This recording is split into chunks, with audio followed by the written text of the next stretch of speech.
Pugh! That'll do it! That will do it! Pugh for Bournemouth!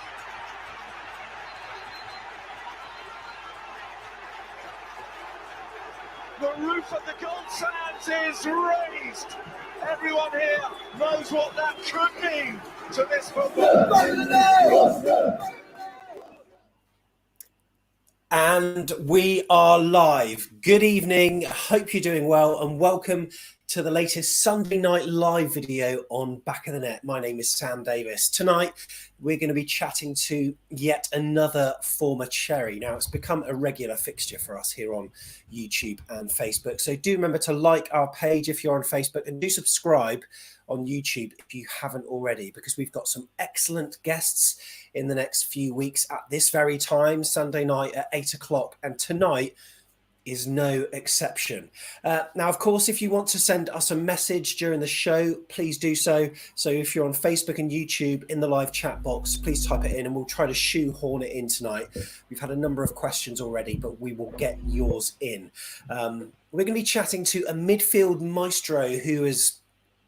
He's been there and done it in his football career.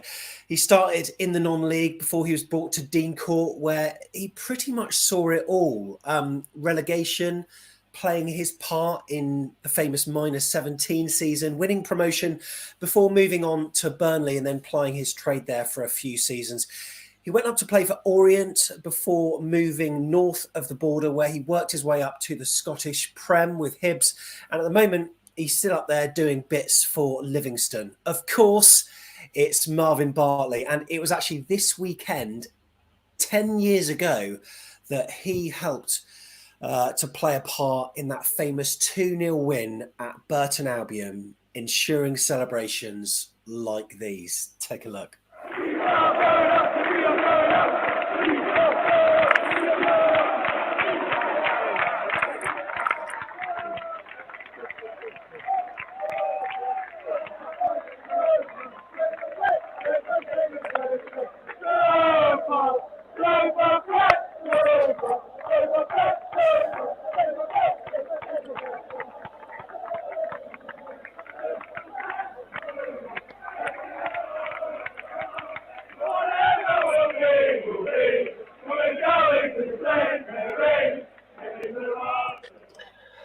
So what great memories we had there. Marvin Bartley, how are you?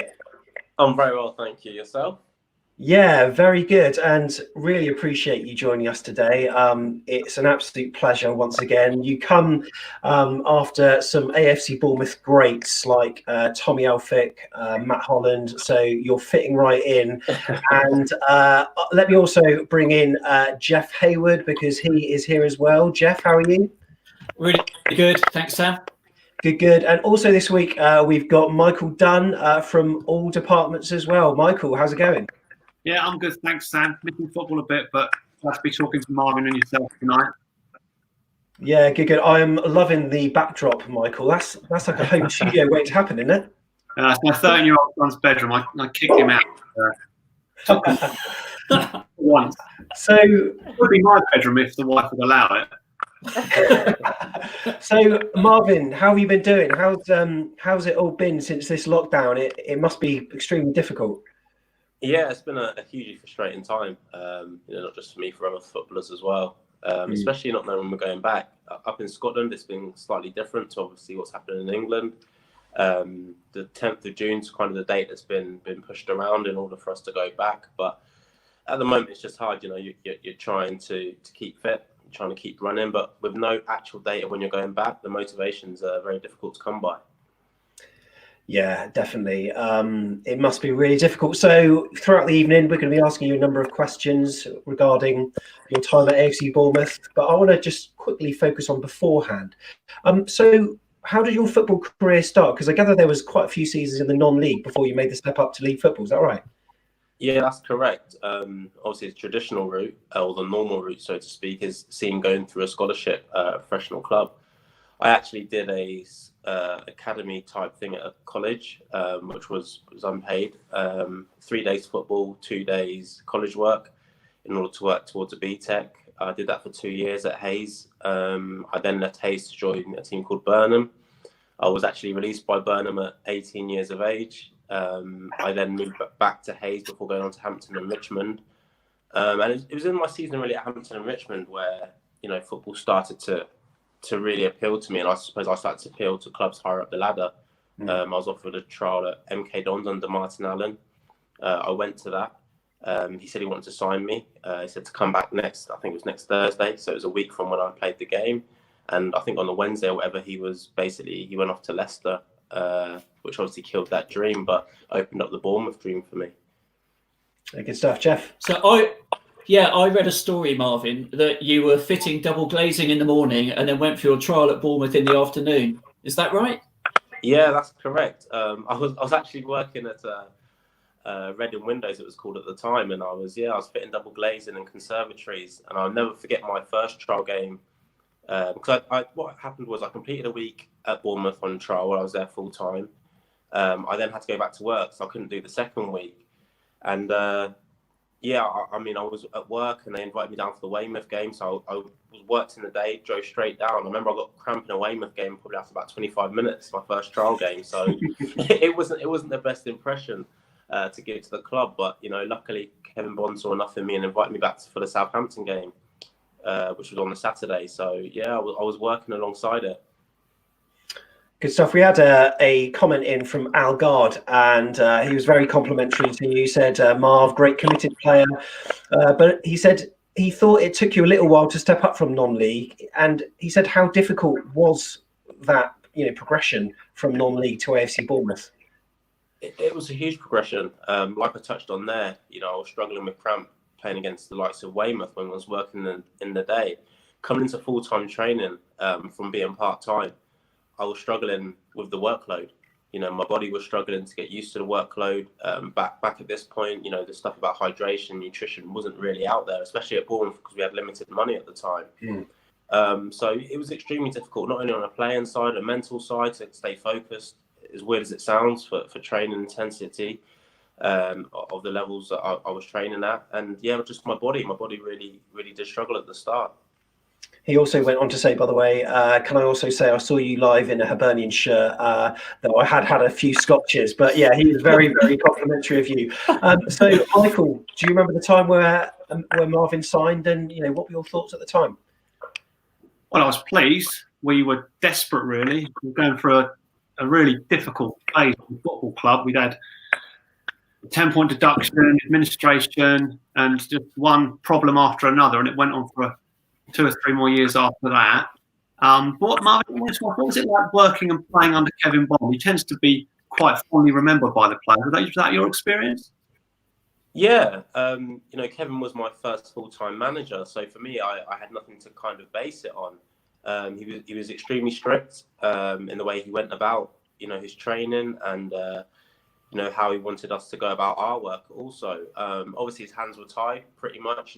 He was working with players from the non-league, players like Darren Anderton who probably come in the other way in their career. But Kevin was a good manager for me. He taught me a lot, and he kind of led by example. Did you find him very outspoken at all? It's difficult for me because, as I said, he's my first full-time manager, so whatever he was saying, I was taking in, kind of thing. I probably do remember 1 or 2 occasions now you have said that, where I think a few of the more seasoned professionals found him that way. And I know a few fans at the time probably thought he fancied himself a bit too much, and he probably saw himself as a Mourinho when he really wasn't doing the job of a Mourinho. Yeah, it's quite interesting because we uncovered this clip of Kevin Bond.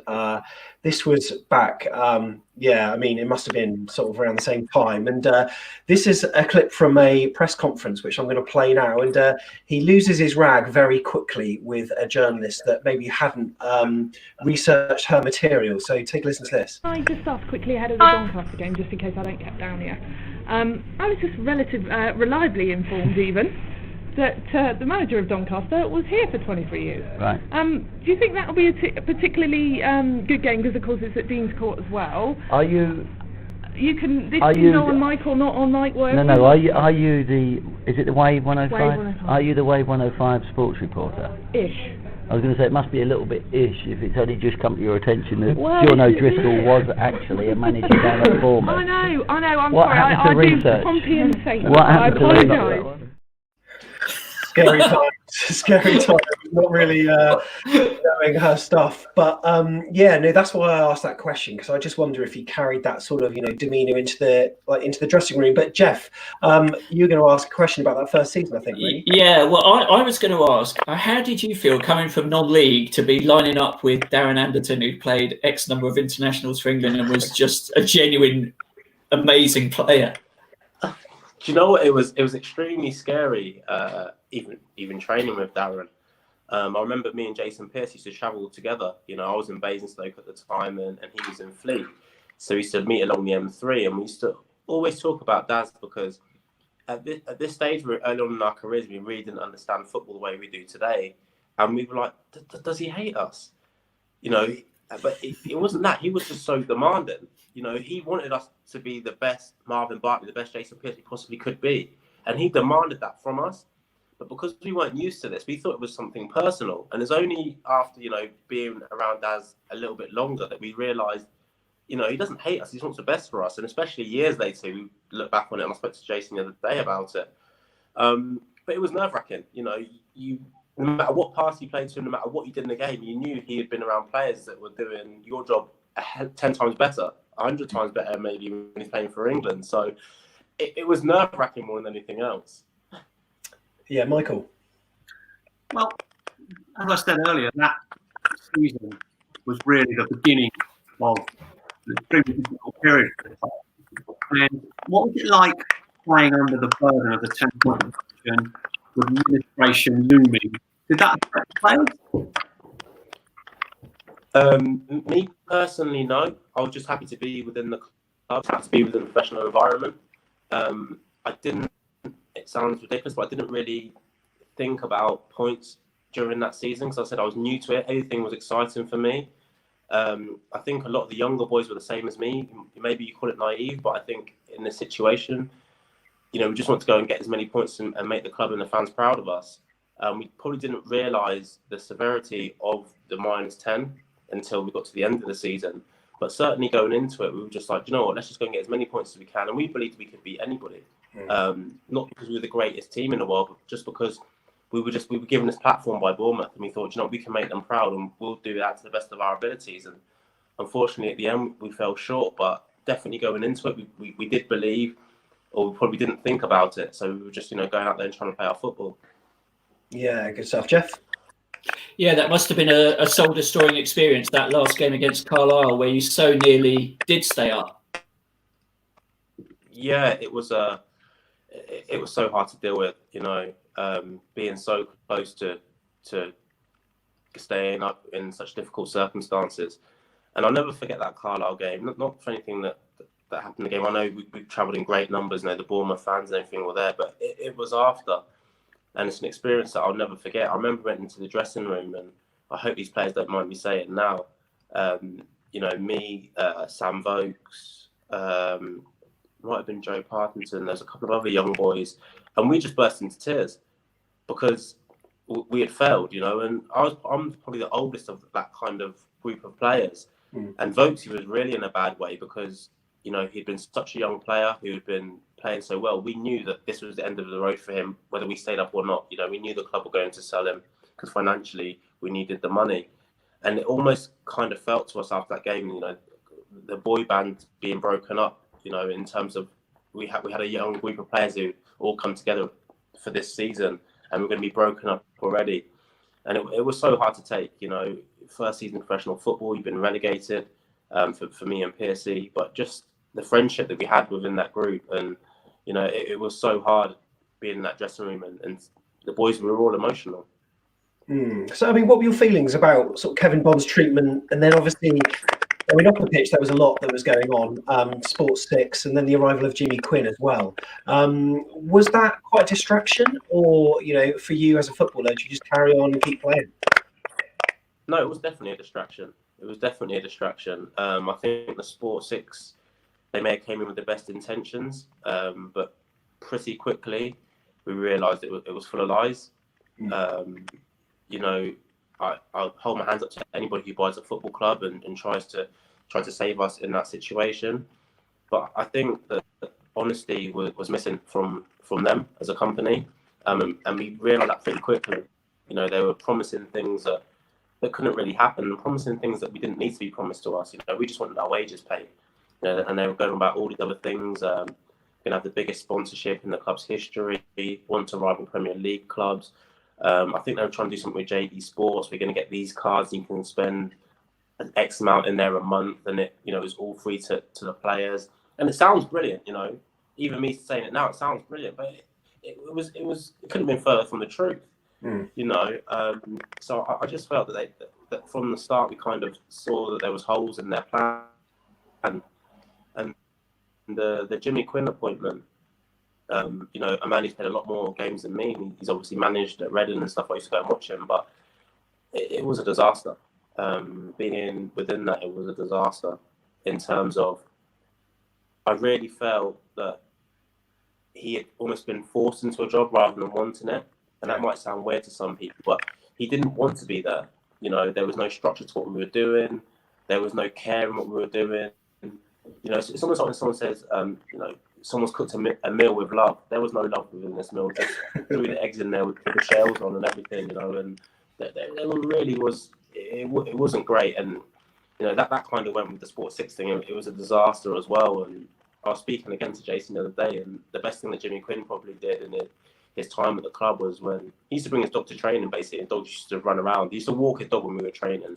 So he probably no way. That's hilarious. I promise you. And the best thing his dog ever did was we were training, and Warren Combs was trying to wind the dog up, and the dog attacked him. I love it. Absolutely love it. Oh, hilarious. That was the best thing under the Jimmy Quinn era. But yeah, in terms of his managing and stuff, it wasn't. It was far from being great. So when Eddie came to take you on, what did you think? I mean, the players must have been surprised that have somebody who was as young as they were in many cases actually managing them. Yeah, because obviously Eddie was there under Kevin Bond and Rob Newman when I first signed. So I had a lot of contact with him there because he used to train younger players. He used to do extra sessions with him. And then obviously when Sport 6 came in, they didn't want Eddie in and around the first team. So I think he dropped to do the academy stuff. So we used to bump into Eddie time to time because he used to be bringing the academy kit from the weekend in to get washed.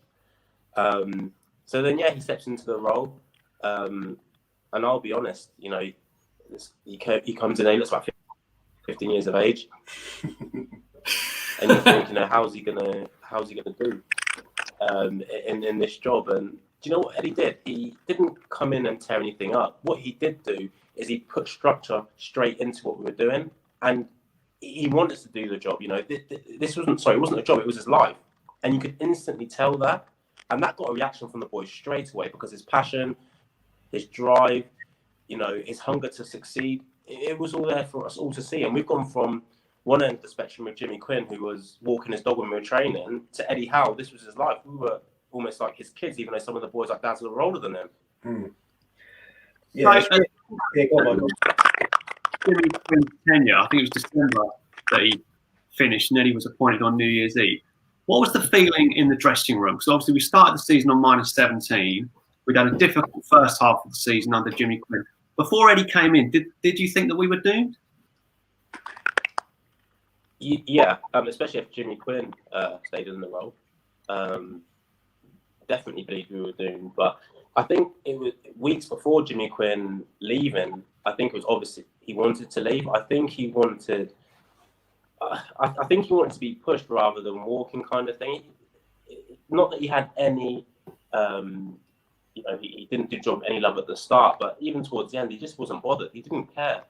But when Eddie did come in, one thing he did say to us is that, you know what, we might not escape this, but one thing we will do is we remember for giving 100% in trying to escape it. And that's all that, you know, I want from you boys is to give me 100% whenever you step out on the pitch, whenever you train. And if we don't get out of this, then, you know, it wasn't to be. But if we do get out of this, you'll be remembered forever. It's amazing when we chat to former players; they are very quick to comment on how well that Eddie's done, and from the off they could tell that he was going to be something, you know, really special, just because of he's so meticulous, he's really dedicated. That being said, with all the praise that Eddie's got over the years, do you almost feel sorry for JT somewhat, with the fact that he's often overlooked and people talk about, you know, Eddie Howe this and Eddie Howe that? Sorry, it was breaking up there. I didn't get the question. Oh yeah, sorry. I'll just repeat myself in terms of the praise that Eddie Howe gets. You almost feel sorry for JT because the media attention is always on Eddie. No, but they're a partnership, you know. And if you were to speak to JT, he wouldn't care either. You know, neither of them want the attention of being, you know, the press to talk about them. Eddie would be exactly the same. If he could go under the radar and probably no one to even know his name, he'd probably prefer that. Him and JT work very well together because neither of them want to grab your attention. Neither of them really want to be seen as a lead singer. You know, they go about their work in an extremely professional manner. But, you know, everyone who knows football, and all you Bournemouth fans will know that JT is just as important as Eddie, you know, and I think him knowing that people know his importance is enough for him, you know. As I said, he doesn't want to be known and being put in a paper, Jason Tyndall's the best assistant manager ever. You know, he doesn't care about that. And I know that from working with JT, not only at Bournemouth, but also at Burnley. You know, they're just hard-working individuals who are leading a great club at the moment. Michael, were you surprised when Eddie got the call, and how impressed were you in his early stint at AFC Bournemouth? I was shocked. I think, like most people, I was at a New Year's Eve party. A good friend of mine, who I still go to matches with sometimes, came in and told me he was wearing a fancy dress outfit. It was all a bit surreal. And it just seemed like we had nowhere else to turn. It was sort of the last chance, and Eddie obviously had no experience, so it was a real surprise. I mean, I think the first couple of games we lost, and they offered Eddie the job, which I think the fans weren't too disappointed with that, even though it still seemed like we're in a very desperate situation because it seemed like the mood had changed around the ground. Eddie was obviously so popular as a player as well. And what did you think, Marvin, after the first couple of games? Because we lost them both. Did you feel the club was turning? Being within the dressing room, I knew things were going to change. So yes, we lost the first couple of games, and I get it. It's a lot harder for fans because you're only worried about our results on a Saturday. But within the squad, on the training ground, we could see that a change was coming. And wherever under Jimmy Quinn we were losing games, we were thinking, wow, how are we going to, you know, win the next one or pick up the next point? Under Eddie, we knew it was going to change. We knew that we were getting used to what he wanted us to do. We knew we were getting fitter. We knew we were getting better as players and as a team collectively. So there wasn't any panic. And I think that helps massively. When you can see where you're heading, it's a lot different when you're losing games to when you can't see where you're heading and you're losing games, because there wasn't a panic. There was no panic within us because we knew we would start to win games and start to pick up points. How did you feel, Marvin, to be the player that makes the first assist in Eddie Howe's first game as a manager ever? Oh, yeah, sorry, it broke up again. What did you say? You were the man who first assist for Danny Hollins to score in that game against Darlington, which was Eddie's first game in charge. Do you know that? No, I think that was my last assist. I'm glad you told me that. I'm not trying to think that out. I had no clue. It must have come off a tackle or something like that. Wow. I didn't know. Well, I'm pretty sure it's you. You're on the right wing. You cross it in for Danny Hollins, who tucks it in. Maybe. I was in my younger days, so my legs worked a bit better. So yeah, it probably would. How did you see your role in the team, and you know the way it sort of knitted together with yourself, Anton, and you know, also Hollins, as we mentioned? Yeah, you know, I kind of knew what my role was when brought to the club by Kevin Bond. As I said, I worked with Eddie closely when he was a coach, but when he then put his new team together, I'll never forget the signing of Anton Robinson, and this is probably a story I've never even told. Panic set in for me because I thought my place was in jeopardy. I knew Anton was, you know, similar to me in the way I played, and I remember I went to Eddie. I got my agent to go to Eddie at the time, and I said, you know, what's the future for me? Are you basically signing Anton to replace me? Do you want me to leave the club? And I remember Eddie's answer was, this is football. We're always trying to evolve. He said, as a manager, we won't always get things right when we bring in new players, but it's up to you to prove us wrong. We're not here to only have two centre midfielders, so to speak, and you to play every single week. There has to be some sort of competition. And that kind of stuck with me because I thought, okay, you know what, I'll fight for my place. But at the time, I shouldn't even have been asking these questions because it is football and, managers do sign players. But listen, all three of us work together, whether the pairing was me and Danny, Anton and Danny, or me and Anton. So it was good to have that kind of fighting for places. I think it brought out the best in all three of us. And it just meant that none of us could really slack off of our game. And, it obviously worked because we managed to turn over the huge points deduction that we had. Yeah, good stuff. We are aware, by the way, in the comments, there are a few issues with audio tonight. There is a bit of crackling. And I think, Marvin, are you on an iPad or an iPhone? Because I know sometimes it can... Yeah, I'm on my phone, but my Mac's also got interference between the two. No worries at all. Yeah, sometimes there are some issues with iOS devices, but we'll persevere because we can hear you, so don't worry about that. Michael, your thoughts on those days in that -17 season? At what point could you see it turning around? Well, it was immediately obvious that things had improved. Some of the signings made a big difference. Mark Mosley was retained. Juan Robinson, Leon Feeney, I think, came in from Salisbury, was it? And Steve Fletcher came back. And I think for the fans, anyway, the return of Steve Fletcher from Crawley was a huge boost. Did that resonate in the dressing room, Marvin? With Fletch coming in, it played a huge part in us as a team because I felt we were, at the time we were a team that could play really good football, but we didn't have that other option of throwing the ball forward, and it might not be pretty at times, but we weren't good enough to play the passing game all the way through, but we didn't have the option to go long. And Fletch coming in, not only with his style of play, but also his experience, was a huge uplift to us as a squad. To have somebody who'd been around and done it and knew what it meant to play for Bournemouth and, wear the kit with pride. He brought professionalism, to the squad. And I think it was a masterstroke bringing him in because, like I said, he couldn't last 90 minutes. He knew that, we knew that. But for the coming off the bench as an impact or starting games, he could give you a good 60 minutes. And, I think if we didn't have Fletch, not only because he scored the goal, but just the role he played, even to open up defences for Brett and so on, and us for a team to get up the pitch. If we didn't have a player like Fletch, we would have struggled, definitely. And, it showed him scoring the only goal of his career at the end. I mean, so what did you feel your role in that team was? Was it a sort of hard man tag in midfield, or did you have some kind of personality that you lived up to on the football pitch? No, I just was there to break up play. I was probably a bit more box to box in those times, but initially it was to break up play and get it to the ball players. That's the kind of role I played within non-league when I was there, and I wasn't going to change that coming into the Football League because I've been signed as the Marvin Bartley playing in non-league and playing with that style.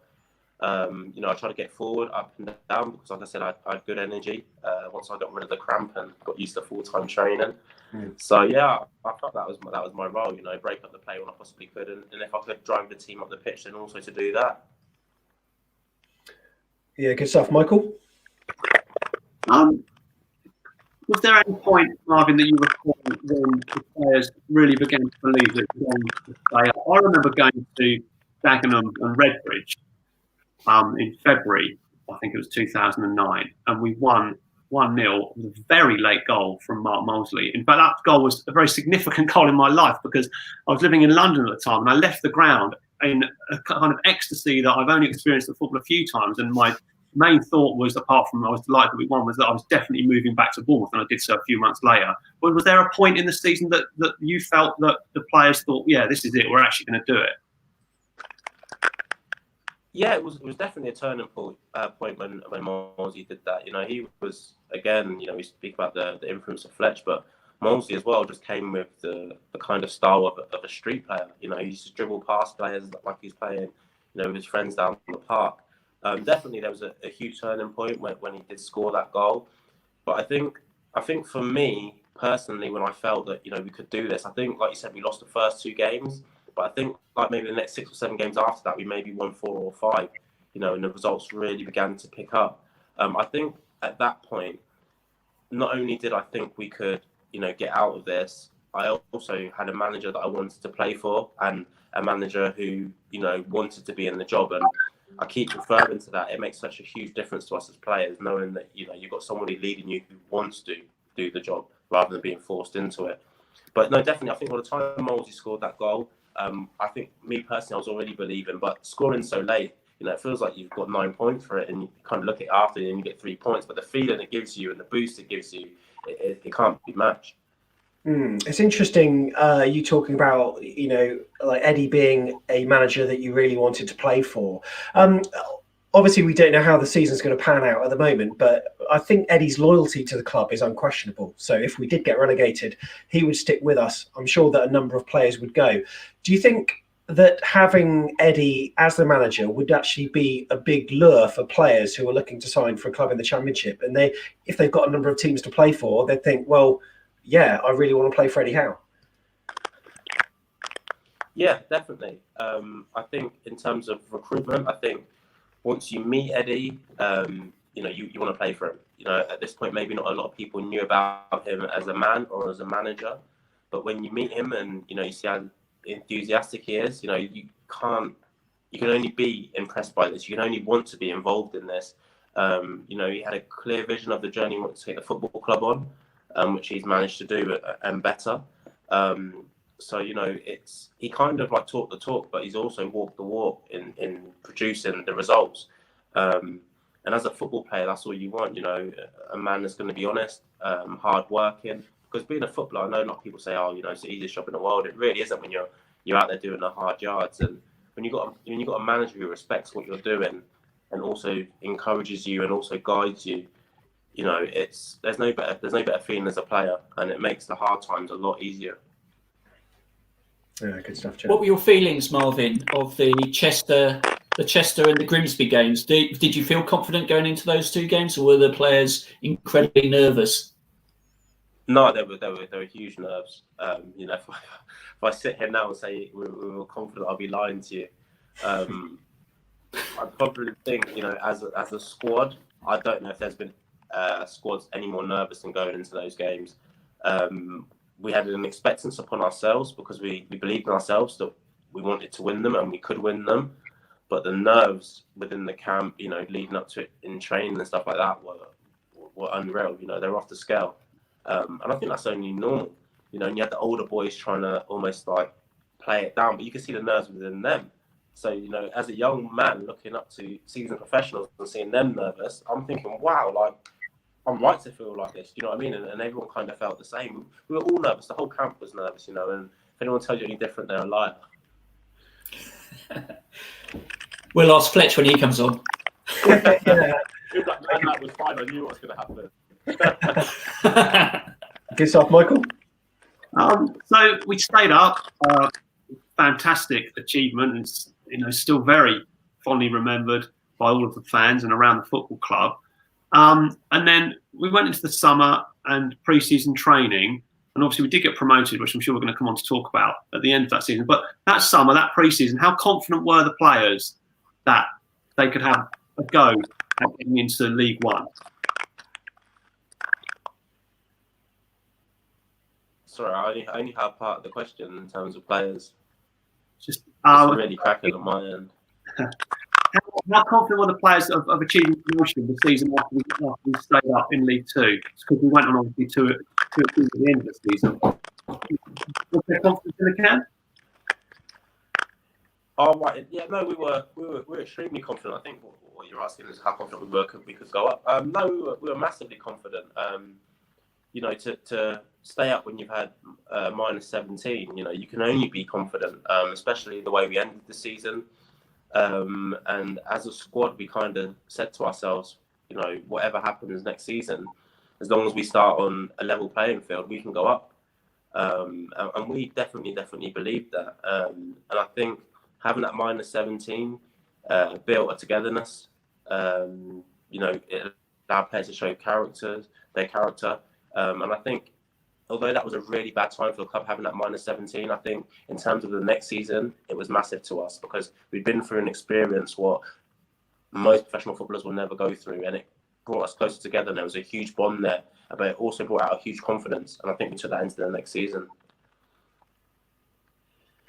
What always strikes me about that season, and I was looking back at it earlier today, were the number of quality goals that we scored. It must have been a joy to have people like Brett Pitman and Feeney on fire. They were in so many of those games during that. Brett Pitman was probably the most frustrating player to play with because he constantly threw his hands in the air. Constantly walked around with the sulk. It was almost like he was in detention, and the detention was he had to play football. Honestly, like, and then he would just score this wonder goal, and you'd be like, Brett, if you just weren't so moany and just got on with the game, you'd probably score 3 times as many goals. But honestly, his finishing, even all the players I played with now, and I played with, you know, some top quality finishers, I think Brett's probably the best finisher. But he just did it with a sulk, you know. People say, "Oh yeah, people play football with a smile." He was the opposite. He was so moany. You know, he wouldn't get the ball in his bro's hands in the air. And I remember the amount of times in the change room, I said, "If you throw your hands in the air like that at me again, I'm gonna pin you against the wall." He didn't care, he's like, whatever. And he just did the same thing in the next half. And I was like, "But what a guy, you know." He really did. As I said, we had great characters in the dressing room. Having people like Brett, Liam Feeney, you know, going about their work the way that they were going about it. Like you said, it was a joy to play with them. And obviously, like I said earlier, my role was to break up the play, give it to those sorts of players. So it made my job a lot easier having them in there. Yeah, good stuff. Now, people who are tuning in, you may be hearing audio crackling and stuff. So what we'll do is we'll try to clean up the audio. And when we bring it out on the podcast, fingers crossed, it'll be fairly decent. I think it's because we're on a number of devices, and StreamYard are having issues as well tonight. So bear with us. But I want to talk about some of the matches that you played, Marvin, that didn't go particularly well. Rochdale away, Morecambe away, for example. After a heavy defeat, what's Eddie Howe like? Because he's got this nice guy persona, but is he a teacup thrower in the dressing room, or is he very measured even when he's trying to, you know, give you a rollicking? Oh, don't let the schoolboy look for you. You cross Eddie, you definitely know about it. Yeah. I think that's the best thing about him is that people do see him and say, "Oh, look at this like cute young-looking man." In that dressing room, if you fail to do your job, or if you let the team down, or yourself down, or him down, or the club, or whatever, he will let you know about it. And you know, there's a few times he read the rollicking to us, and you know, when you first see him do it, you're like, wow, like he's changed into, who is this man that's in front of me? You know, where's this calm man gone? But he knew to do it at the right time. You know, he wouldn't come in all the time and rollick you for mistakes. He would try and coach you and make you better. But if he told you, you know, 2 or 3 times, then he would get frustrated, and then he would definitely lose it. The Morecambe one, I remember that's the game I got sent off, I think. Yeah. And it was, I remember starting the game and they scored, and I was like, because we were confident going to this game, I was like, oh, okay, we'll get back into it. And I think they scored again. I was like, what's going on here? Like, we're in real trouble here. I remember going in for a tackle, and as I was going in for the tackle, probably about a second before I touched the guy, I was like, you're getting sent off here. You're far too late. And it was just me trying to put my stamp on the game and try and wrestle back control of the game. And what made this even worse is that we had our Christmas party in Manchester booked for after this game. So I get sent off, and I'm going to change it, and I'm thinking, oh, you couldn't have picked a worse time to get sent off. I was like, honestly, you do pick your moments. I was sitting in the dressing room, and this is the God's honest truth. I was sitting in there thinking, you're not going to be allowed out now. Almost like Eddie was my dad. I was like, you're not going to be allowed out now. You're going to be grounded almost. And I remember we played the game, we got absolutely battered, and, you know, a few of the younger boys were like, right, we're not going on the Christmas trip. Because what was due to happen was that the coach was going to drop us into Manchester on the way back to Bournemouth. and Eddie and the management team just sit at the front. And in this day and age, there wasn't a side, door to get out, so you'd have to walk past it. So, oh my God, like, got my fancy dress costume on the back of the bus. I would have to walk past him. We'd just been battered, I think, was it 5-1 or something, or 5-0? I can't do this. The older boys were like, no, you're going. Like, so us young boys, every single one of you are getting off the bus.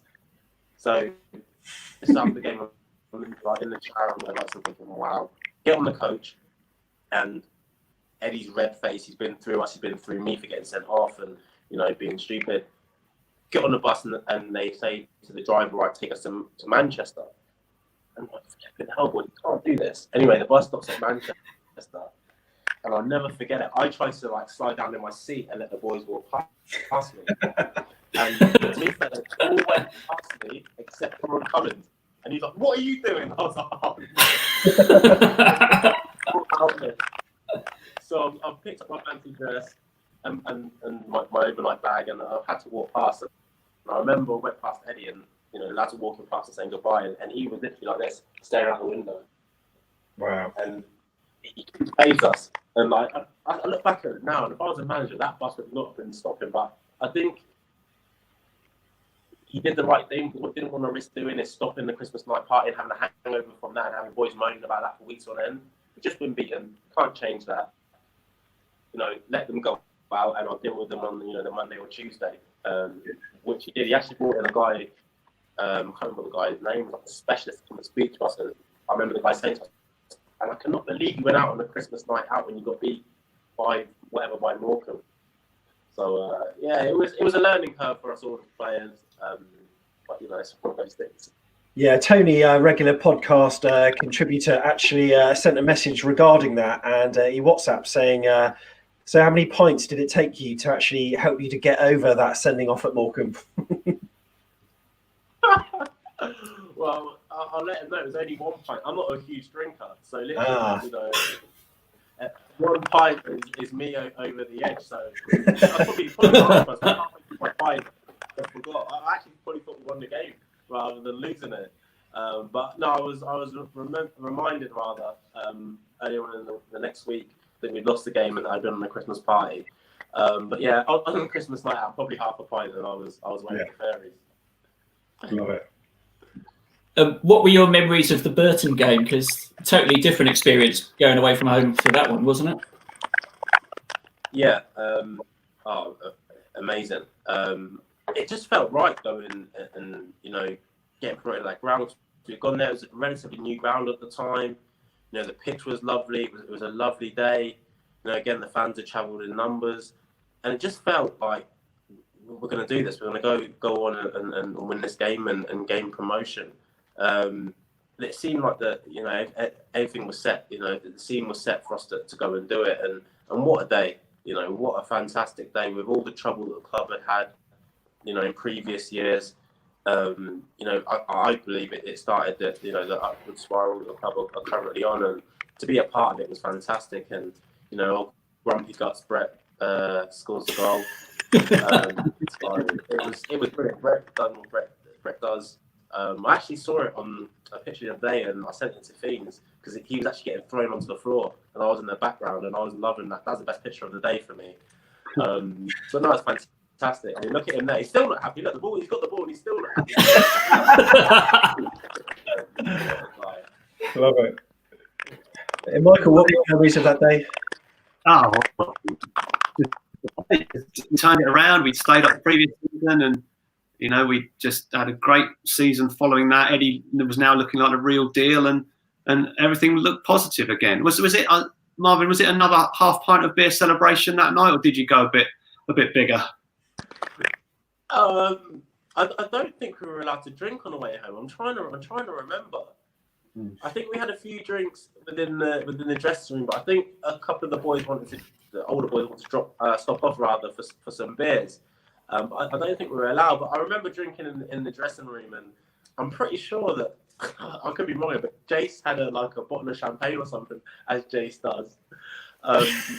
So I remember I drank a bit of that. So, there he is. Look at that. There's been giving it a pose looking at the wrong camera. But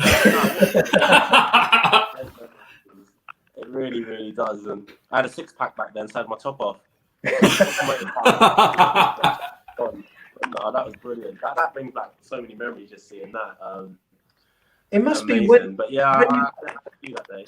When you're supporting Bournemouth, there are certain matches that, I mean, like all clubs, I'm sure, it will bring thousands of fans out. And with that one away at Burton, we'd have usually taken a few hundred maybe, and 1,800 turned out. There have been a few matches in our history where the whole town always gets together.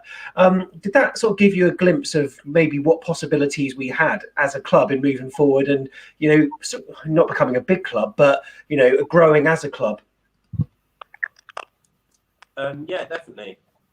You know, as you said, the club used to have a lot of numbers travelling to certain away games, and you know, I think it's not on the fans, it's on the players, and I think that the current crop of players and you know the boys who've been there the last 4 or 5 years have really brought out the best support within the club, because you know they're performing now at a level where they're being supported and everyone wants to support them, kind of thing.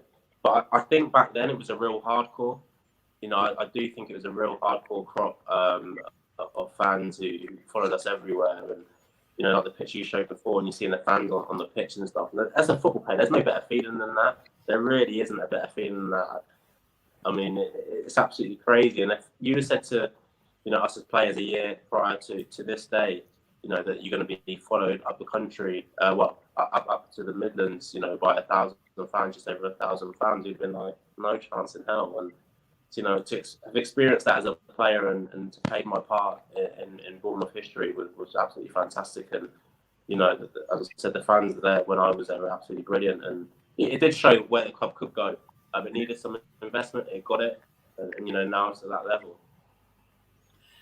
So going up to League One, Marvin, there were lots of rumours circulating already then about Eddie being nabbed by a bigger club. Was that unsettling for the players? I think it was expected from us. You know, he had came in. You know, we had the -17. He followed Jimmy Quinn, who was taking us down. He kept us up. He then got us promoted. You know, as a manager and as a young manager, you know, what more, you know, could he really do? You know, with us, you know, he had us playing at a level that was above, you know, our ability. Let's be honest.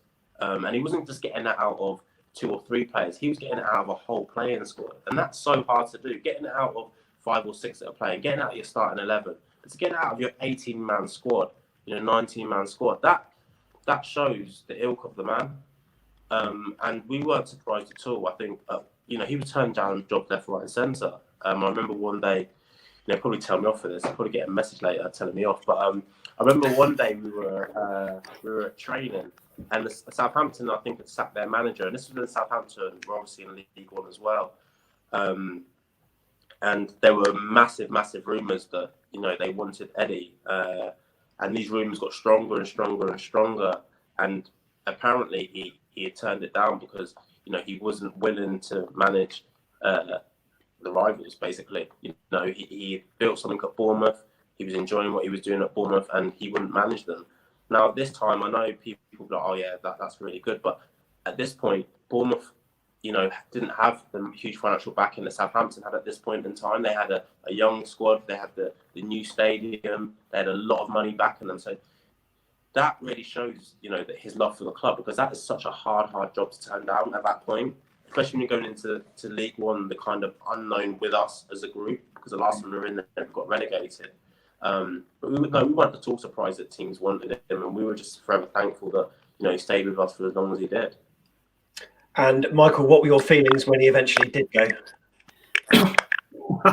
Oh my God! I remember there was rumours circulating like crazy the week before he went, and he came out of the main entrance at Dean Court, and he was surrounded by the press. And I think at that point he'd been linked with Palace possibly, and he said, "We're not going, we're staying," and just delighted. And then a few days later, it sort of was quite sudden in the respect that we felt the feelings of relief that he was staying, and then he was off to Burnley, and it hurt, And it just at the time felt like, oh, that's going to mean that we're just going to flounder again because he had come in and become our saviour. I was just wondering, Marvin, you mentioned the investment that came into the club, and I think this is certainly something that affected Eddie Howe's desire to stay at the club. Eddie Mitchell became the chairman at that time, and he was quite a divisive character. What are your memories of his time at the club? Sorry, again, it was crackling massively. I heard about investment and the chairman at the time. That's all I could hear. When Eddie Mitchell came in, he proved to be a divisive character, certainly amongst the fans. What are your memories of the club? Eddie was an honest chairman in terms towards us as a player. We had dealt with Sports 6, who were, let's say, comical. Eddie Mitchell rather was just straight down the line with us.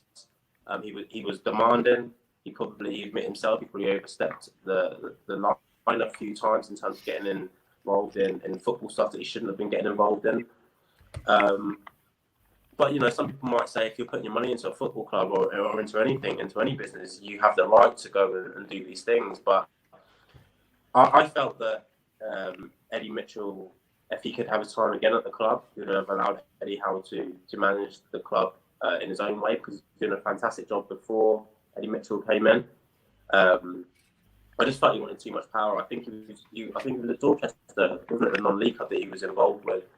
Maybe he was able to do that there. But here you had one of the best young managers in the country at the time, and I think that Eddie Mitchell made a mistake, as we all do in life. I think he just overstepped the market a few too many times and just tried to get involved in things. Yeah, I don't think he's the go-to man for BBC Radio 5 Live if they ever need some post-match reaction, put it that way. Now, obviously, Jeff's going to talk about your move to Burnley shortly, but based on your time at AFC Bournemouth, we had this question. Hopefully you can hear okay, and it was submitted by Cherries fan Ben. I'm Ben, I'm 12 and I support AFC Bournemouth, and I was just wondering, what was your favourite game that you ever played in an AFC Bournemouth shirt? Thank you. So your favourite game is an AFC Bournemouth shirt? I didn't hear anything. It was just mute. It was muted. So what was your favourite game in an AFC Bournemouth shirt here? I think the Burton game was massive for me. I'll have to go back to a game that I scored in. I didn't score many goals. So I remember I scored against Cheltenham at Dean Court. So for me personally, for a man that hasn't got a lot of goals in his career, I'm gonna have to give that moment. Very selfish in terms of, I don't even know how the game played out, but I remember scoring a goal, and I remember getting a few calls on the way home, thinking people saying to me, "You scored a goal," and I was like, "Yeah, I know, I couldn't believe it. It wasn't a bad goal either." So that was probably my most favourite thing I can remember in the Bournemouth shirt. Yeah, and Jamie Allen, he commented asking, how you enjoyed your goal at Bradford. So I can reveal that you did also score at Bradford as well. But yeah, Jeff, you wanted to speak about Marvin's then move to follow Eddie to Burnley. Yeah, so Marvin, was that inevitable that you were going to follow Eddie? Did he want you to go with him? And because I understand that you kind of had to force the transfer through at the time against Eddie Mitchell's other best wishes, really. Yeah. Firstly, just touching on Eddie Howe going. I remember the game. We were away to Colchester, and it was such a surreal thing. I think we played on a Friday night, and Eddie had given his talk to us, but he seemed a bit different. He seemed extremely emotional, and he was in the corner. And the boys were like, obviously we'd heard the rumours and whatever else, but we just thought they weren't true. There'd been rumours before about him going.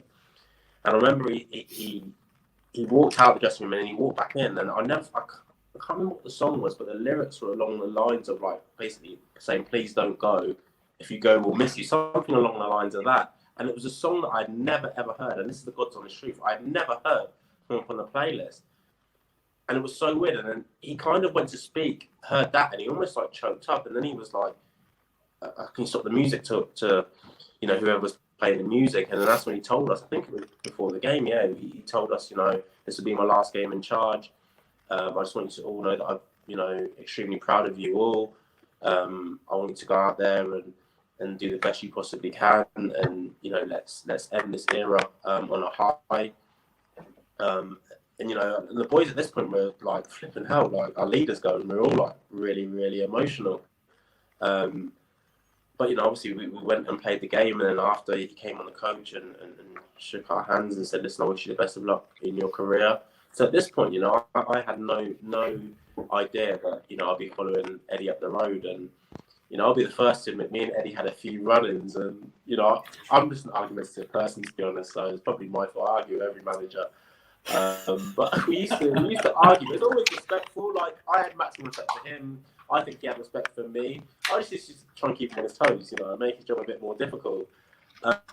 So when he did leave, I was personally thinking, you know what, he's happy to get rid of Marvin Bartley now. He doesn't have to keep listening to me whining in his ear. So when the call came to go, I'm pretty sure there was something released in the paper first that a bid came in, and at this point I had no idea what was going on. And I remember received a call from Eddie Mitchell and then Lee Bradbury, because Lee Bradbury was in charge at this point, saying that Burnley had bid and the bid had been rejected. So I was like, oh, okay. At this point, you know, I think it was maybe midday, just after midday, we would have changed. So I was like, okay, that's fine. As the day went on, you know, more and more bids were being made. And I was getting calls now from both clubs. Burnley had booked me a flight from obviously down south to get up to Manchester to go and undertake my medical. But Bournemouth were rejecting the bids. So I remember the last call I had, the second to last call I had with Eddie Mitchell. He's like, right, the bid's been up, say it was another £100,000. We rejected that one. And he was like, what's your stance on it? And I said, well, you know, obviously the team had been relegated from the Premier League. Financially, it would have changed, you know, not only my life, but my family's life as well. Well, my immediate family anyway. And he said, what's your stance on it? And I said, well, you know, if I can, I would want to go. I said, the money's too much for me to turn down what they can offer compared to what I was on now. And he said to me, okay, well, I'm just going to try and keep getting more money out of them. So at this point, I kind of, yeah, and that's the thing. So at this point, I was like, okay, when we spoke earlier in the day, you made it you're rejecting the bids, making it sound as if you want to keep me at the club. Now you're just trying to drive the price up. So sooner or later, you can let me go. And I remember the last call when it literally was about maybe 6 o'clock, 5:30, and then I'll close at 11 o'clock. And he's like, right, we've accepted a bid, but you won't be able to get a flight now. So good luck in making it there. So I was like, oh, okay. So at this point, half an hour before, I knew Burnley were coming in with another bid. So I was leaving Bournemouth to drive to Reading. My brother's driving me up there. And so I said to him, okay, no, that's fine. I said, well, if you knew you wanted a price and you knew you were going to accept a bid for me, why didn't you just do this earlier? You know, why leave it to now and then putting, you know, me in a situation where my brother's speeding up the motorway to try and get me there. So that was all sorted. He's like, listen, go and discuss personal time with them. I wish you the best of luck. Blah, blah, blah. There was no problem at all. I was like, okay, fine. Go up to Burnley, get there literally at 5 to 11, sign my contract with no medical because there wasn't time to do one. They go to fax the forms back to the FA. The fax machine jams. So I'm sitting there, my brother's sitting there, I'm like, you're kidding me? Like, just got 5 speeding tickets in my car because he drove my car up there because I met him. And I said, and now this transfer is going to go through. So the club secretary at Burnley was like, right, go back to the hotel, go to the hotel, which into Marriott or whatever it was, and we'll let you know if the transfer goes through in the morning. It got to about 11 o'clock. I remember Burnley were playing Nottingham Forest on that day, and I had a call from Burnley saying the transfer still hasn't been cleared by the FA. I was like, okay, that's fine. Then I had a call from Bournemouth saying I was fined a week's wages for missing training. So I was like, I haven't missed training. You've accepted a bid. I'm living up here. Like, this is what's happened. Like, I thought I was going to be a Burnley player by now. I've missed training because I'm in Manchester. So I've got in my car, started heading back down. I've probably got an hour and a half down the road. And Burnley have called me and said, right, the FA accepted it because apparently when you send a fax and it jams, you get proof that it's tried to go through. Okay, perfect, fine. I speak to Bradders. I thank him. for everything that he had done for me in the short time I was at the club. Wish him the best of luck at this moment. The team's flying high. At this point, I haven't been on the internet and looking at paper reports or anything like that. So I've been speeding up there. I've then been sleeping. I've then been driving back. So I started to get calls from a few of the other boys, and they're like, "Oh, you seen what's in the paper?" And I was like, "Oh yeah." And I didn't have time to say that I'd gone because I just assumed it said, "Oh, the transfer had been completed."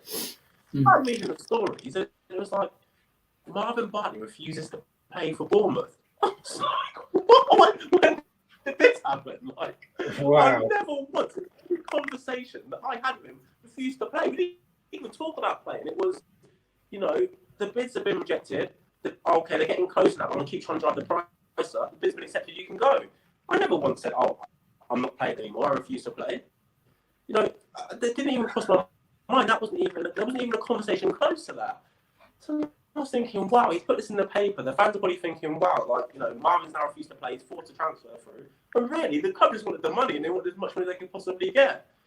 And I was like, obviously I spoke to the boys. The boys knew me, they were my teammates for a number of years, and they knew me. And I was like, come on, do you really think, I'm so laid back. Like, yeah, I wanted to go. Yeah, I wanted more money, and it was like probably 5 times or 6 times what I was on. But I wasn't refusing to play. I was just like, because Burnley actually said to me, if we can't get this through now, we'll try and get you in the next window. Or I think they could loan me, because the loan window opened up a little bit after the transfer window closed. They would loan me to the next window and then buy me then. So there was for me, I didn't need to force anything through at this point, because it wasn't like, if I don't go now, I can't go for 2 years. I think it was 7 days. So, I was hugely disappointed. And I get why he did it. Maybe it was to, show the fans, Marvin's gone, we didn't want him to go. We're not a selling club. I know we're doing well in League One, and to lose one of our better players. Yeah. I think he was trying to cover his own back. I think he could have done that differently and said, you know what? Yeah. What I've just told you now was changing my life, changing my family's life. I couldn't stop the boy this opportunity. And I don't think any, Bournemouth fan would have begrudged me that opportunity to go and do that. So I wore my heart on the sleeve for the club, and I, given my absolute all. So when, it's like in any club, if someone offers you 6 times the money you're on, and your boss starts saying, "Oh, you can't go," then I was like, okay, whatever. Like, I'll wait 7 days. There was no, I'm refusing to play, and that was the thing that disappointed me most, because I enjoyed so much of my time, or all of my time at Bournemouth, and that left a sour taste in my mouth.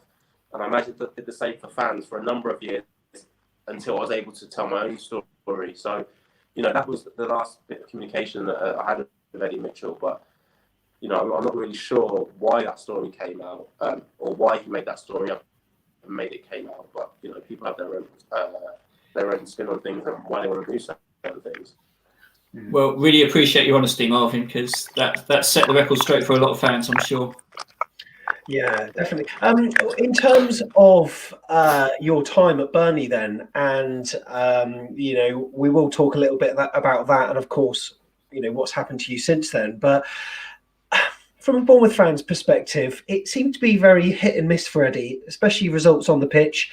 When Burnley fans, look back at their management staff, they look at Sean Dyche, who they've got now, and Eddie Howe sort of pales into insignificance compared to Sean Dyche, but he brought in some incredible players for Burnley. But at the time, the results weren't quite there.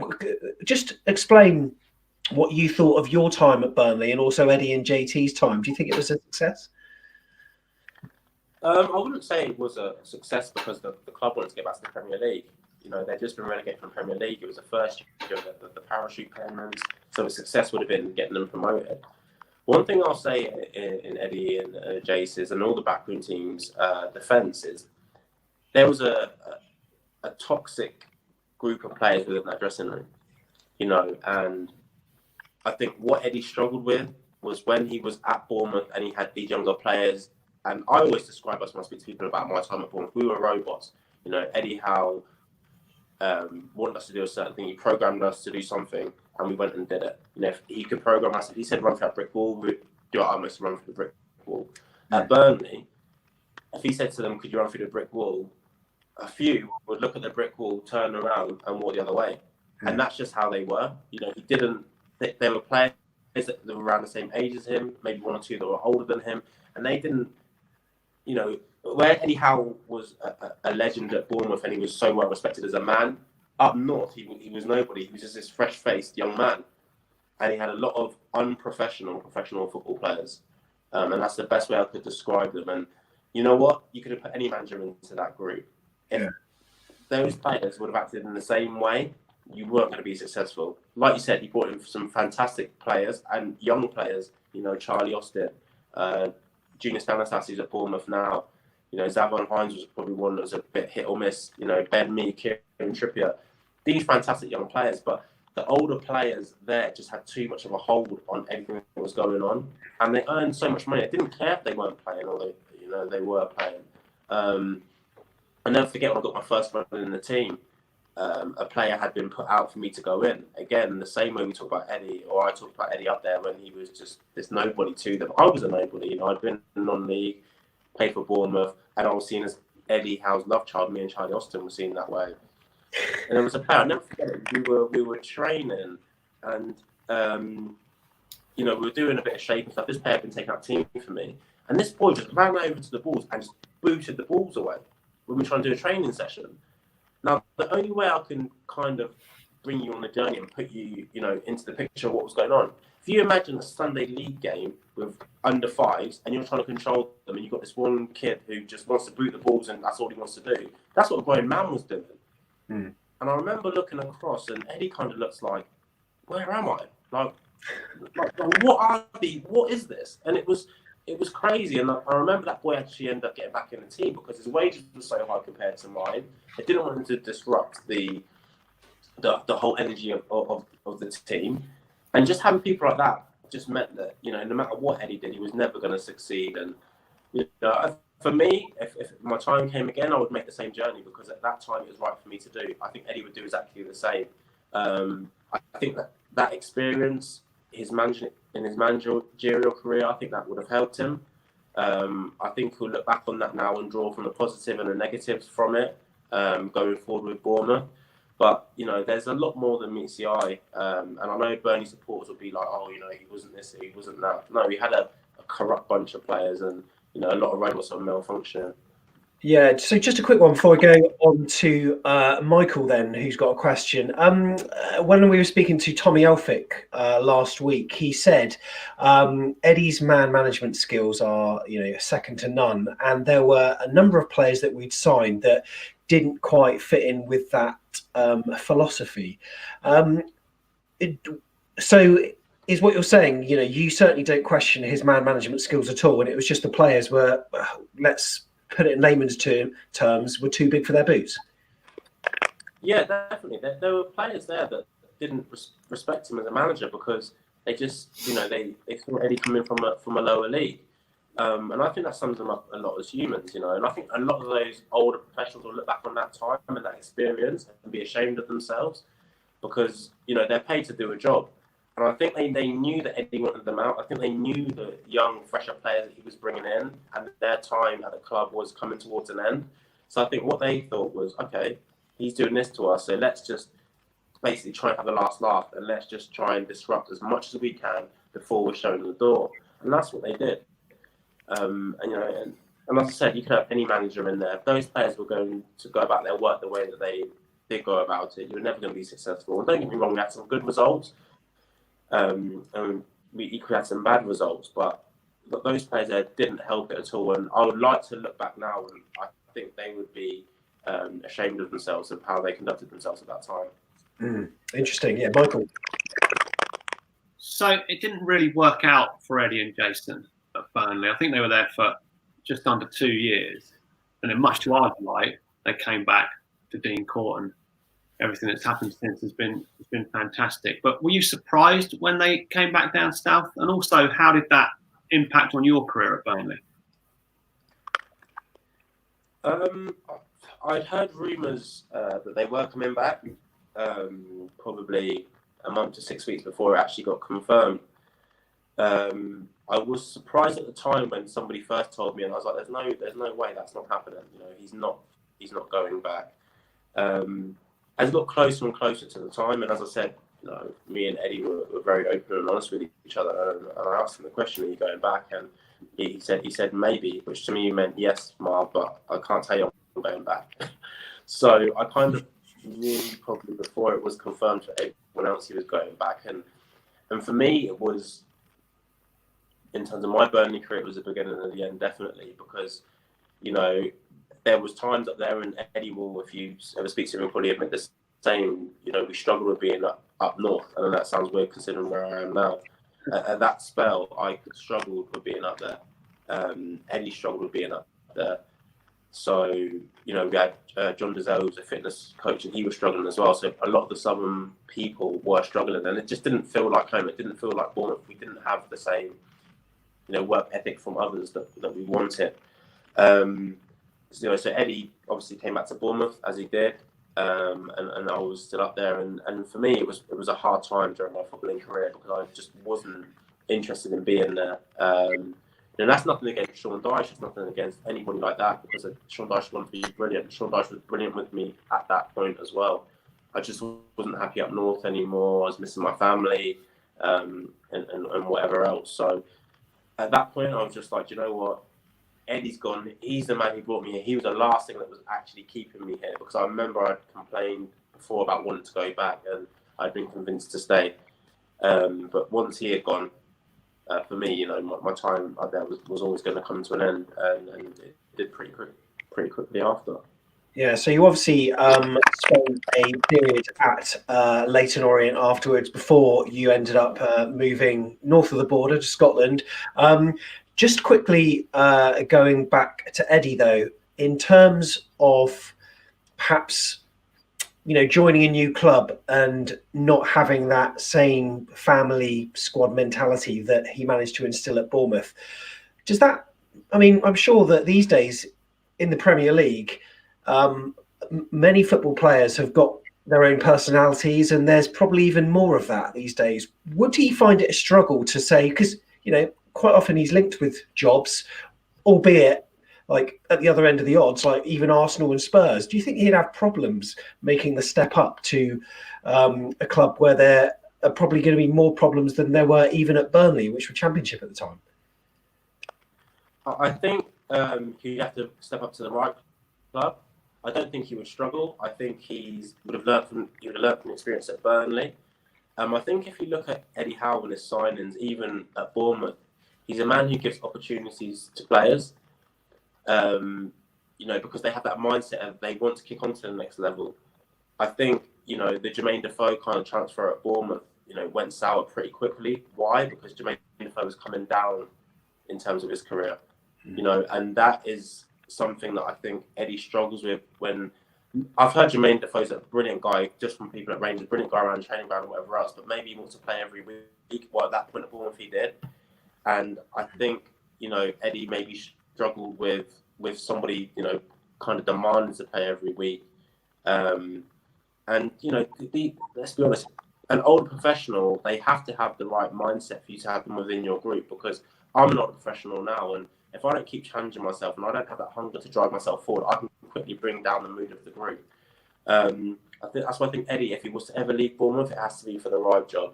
Again, where probably an Arsenal would probably be perfect, because they can't compete financially with a Manchester City, a Liverpool, a Man United, or even a Chelsea. So he would again be bringing players into there that you're given an opportunity to step up to the next level. I think when you've got players that are coming down, I think that's when he struggles a bit more. So just before I go to Jeff, Steve Hensman sent a message. Did Eddie ask you to come back with him? There was actually, I wanted to come back. And I'll be perfectly honest, at that point when I was up there, I just wanted to come back down south, so it could have been to flipping Yeovil. There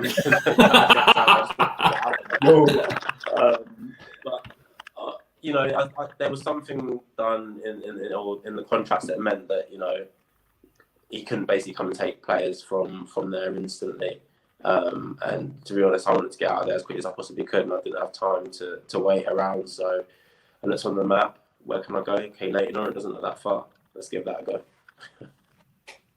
Excellent.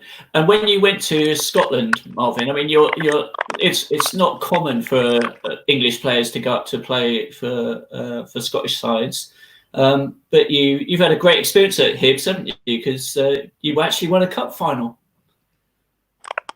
Yeah, I remember the move to Hibs came about, and I refused to speak to them maybe 3 or 4 times. Then they actually got me up on the plane to go up there. And the facilities, that football club is second to none. The training ground is the best training ground I've been involved in during my professional days. It's got a great fan base. I think, they sell maybe like 13,000 season tickets, 14,000 season tickets. It's a huge football club. I came up, and as I do, I kind of was like a duck to water in terms of the football club. I got what they wanted. And it's very similar to the Bournemouth in the early days when they had a lot of players who wanted to fight for the manager. So I felt at home again within the dressing room. It was a fantastic journey for me. And we did win the Scottish Cup that the team hadn't won for over 100 years. So we kind of went down as living legends. But it's been fantastic, and it's been a different style of football and whatever else. And I know the Scottish game gets pelters down south, and I used to be one of these people, but coming up and playing, and it was been more difficult than I actually thought it would be. Yeah, and of course now you're at Livingston, and do you find that Livingston, with the size of the stadium and the fact that they've been in administration before, do you see any sort of kind of relationship there with Bournemouth being like similar size clubs? Yeah, it's very similar. Even the stadium's not too dissimilar. So it has a lot of similarities to my time at Bournemouth. I'm just 10, 11 years older now, so that's the difference for me personally. But again, it's kind of feels like I've gone full circle in a professional game, like you say, starting at Bournemouth with a team that had been into administration and had difficulties off the pitch. Now coming to Livingston, a team that have had the same. There I was a fresh-faced young man. Now, I'm looking a bit older, a bit groggier, and I'm kind of leaning towards the way of coaching. So I'm kind of planning my exit route out of football. But no, very similar clubs. Again, here we've got a great work ethic, something that, I first learned at Bournemouth. And, things are going well. That's good stuff. Well, we'll wrap it up very shortly, but I'd want to chuck in this question.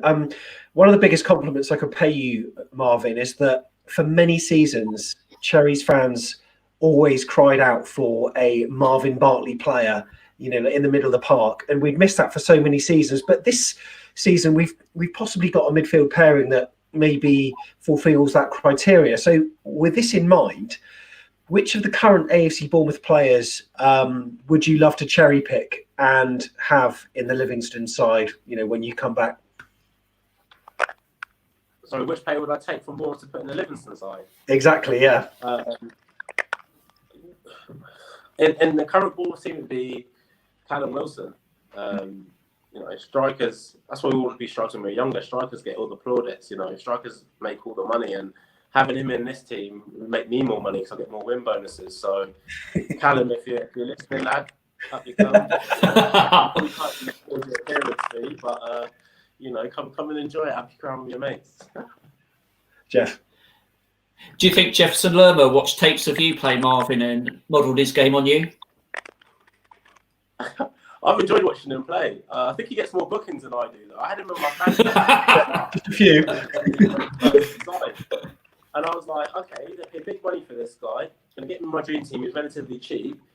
And very quickly, I learned that this man was only good for yellow cards because he went around smashing people. So he's actually my favourite Bournemouth player because he's the closest, like you say, to how I used to play, obviously, because at a lot higher level. But I do enjoy his tackles an awful lot. So, yeah, maybe he's a young Marvin Bartley, just wants a lot richer and a lot better. Yeah, good stuff, Michael. So you've had a good career, Marvin. You've got a lot of achievements to look back on. It's been quite eventful as well. And hopefully you'll be playing for a few more years. But have you had any thoughts about what you'll do in the future when you hang up your boots? Yeah, I have, and something I owe Eddie a lot to again. he told me my career would go very quickly. And at this point, I was 22, 23, and I looked at him and thought, what the hell are you on about? But since the age of probably 24, 25, I've always thought about the next step for me, which is coaching. You know, I have endless sessions and scenarios. I even have the administration scenario in my book, the black book that I call it. So yeah, I've been building up ever since then to take the next step and to go into coaching. I've done my UEFA B, I do my UEFA A in the summer. So that's the next step for me. I coach the Livingston reserve team. So that's the step that I want to take, you know, in football. And if I can kind of, you know, achieve half as much as Eddie Howe has in his management career to date, then I'll be a happy man. But that's what I'm doing now, and I've used this lockdown to really take myself to the next level. I've been doing a lot of reading, doing a lot of sessions online, coaching sessions and stuff. So that's the plan. I plan to go into coaching and managing. And I've always said, you know, as a player, I was limited in my ability. You know, I was never, no matter how much I practiced, I was never going to be a Messi or a Ronaldo. But in a coaching front, I don't believe there's a glass roof to what I can do. As long as I keep evolving as a man and as a coach, I can go and manage at the highest level, which is obviously the Premier League in England for me. And I thoroughly believe that I'll achieve that one day. Interesting. Now we've got a few questions that came in, so we'll just rattle on through these, and I'll try to put them in a way whereby you can answer them relatively quickly, because I'm sure we could talk football all night.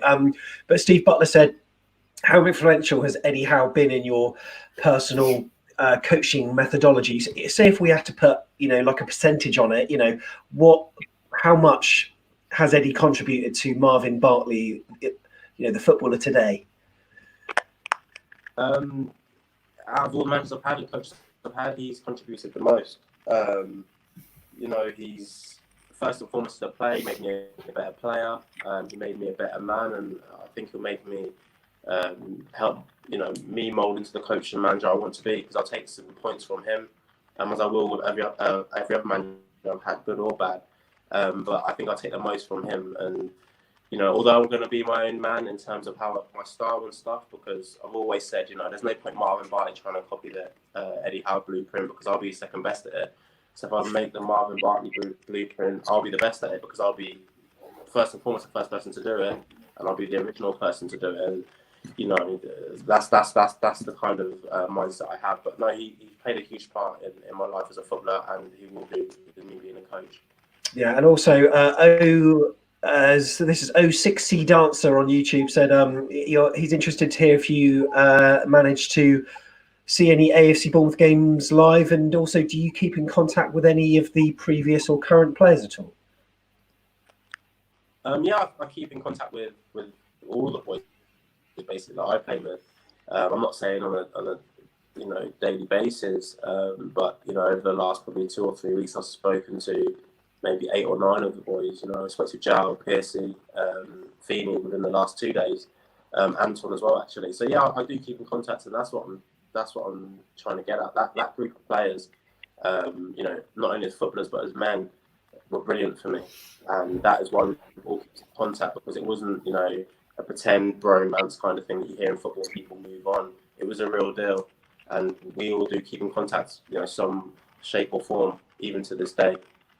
And finally, Rob Lee also said, considering the rise of the club, is there a part of you that wishes you'd stayed? I think hindsight's a wonderful thing, and if I knew Max Dillon were bringing in the millions, and maybe I would have stayed when I could have left. But at that point in time, it was Eddie Mitchell, and I had enough of being shouted at by a chairman, to be honest. So you know, I thought I'd let him cash in and come take the money, and off he went. So. You know, hindsight's a wonderful thing, and you know, I really did enjoy my time at Bournemouth, but I enjoyed it, I loved it, and you know, it ended when it did, and I'll never look back in any shape or form at, you know, that time and think, well, I should have stayed, because I had a great time at that football club. And if I wouldn't have left and gone to the other football clubs I have gone to, it maybe have affected me as a coach and manager going forward, because I wouldn't have learned from the Sean Dyches, I wouldn't have won the Scottish Cup and so forth. So brilliant time, but yeah, you know, I left, and I don't really look back with any regret. Although, you know, it is what it is. And my next move wasn't very successful, but you know, it happens in football. Yeah, good stuff. Well, Jeff, we certainly loved watching Marvin on the pitch, didn't we? Yeah, and I think you've been a fantastic interviewee tonight, Marvin. There's just some great stories, and thank you so much for your honesty. It's been absolutely riveting to listen to you. No, thank you for having me on. I always think with interviews, if you're going to come on to them, you might as well be honest. Otherwise, you might as well get a Marvin Bartley impersonator to sit up here and exactly. I really enjoyed the interview. So thanks for having me on. Thank you. And Michael, also, thanks very much for your contribution this evening. We think he's there, but the audio is very quiet. We have had a few issues this evening with our connection, so apologies if it's troubled you during this evening. But yeah, if you listen to the podcast, we'll try to get rid of some of those breaks, just because we're on StreamYard, which is very busy at the moment. Marvin's on an iPad, so there's a lot of feedback going on, and technology issues all over the place. But yeah, Marvin, thank you so much for being on the show this week. It's been an absolute pleasure to have you on, and from me personally and all the AFC Bournemouth fans, we wish you all the best in your future endeavours. And Jeff and Michael, of course, brilliant stuff. So quick heads up, as you may have seen, AFCB TV very soon are replaying Bournemouth versus Bolton on their YouTube channel. So do remember to set a reminder for that. I'm really excited to settle down and watch that, to relive a great night in our recent history. And then to follow that, next Sunday, we'll have another AFC Bournemouth great, someone that just may have played in that fixture. Shall I give you a clue about who it is? Well, he's a current Championship player. He played for the Cherries for 9 seasons. I think that's enough clues, isn't it? That'll do it. That will do it. Oh, Jeff, go on. What would you like to say? I think Marvin might have played against him. Oh, Marvin. So, okay, should we just tell him who it is then, Jeff? Well, yeah, go on. So, yeah, Mark Hughes is going to be our guest next week. And Marvin, have you played against Mark? I played with Mark Hughes. He's another player I was speaking to. Of course. I don't think I did. Oh, no, I did play against him. I did, because I remember he almost gave me needed a hernia operation because he was doing a steady chop. I was trying to change direction. Yeah, I did play against him. You're right. The foodie footballer, Mark Hughes. Yeah. So, yeah, we've got him on, and we are absolutely really excited about that. So, yeah, Mark Pugh's going to be on next Sunday. We'll make sure we get the audio sorted. He'll be on his laptop. We'll put headphones on him. We'll do whatever we can.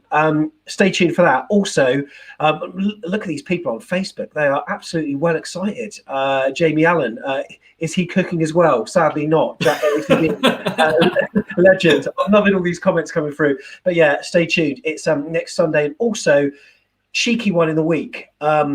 We'll let you know about this on Twitter. We've got an extra show from a Cherries great, someone who played during the Great Escape era, the first one. Someone who played with the likes of Matt Holland. And like Matt Holland, he also is a Premier League goal scorer. So do you know who that is? Well, stay tuned to our Twitter and on Facebook. But thank you, everyone. This has been Back of the Net. My name's Sam Davis, and we'll see you in the next video of the Cherries. Back in the day!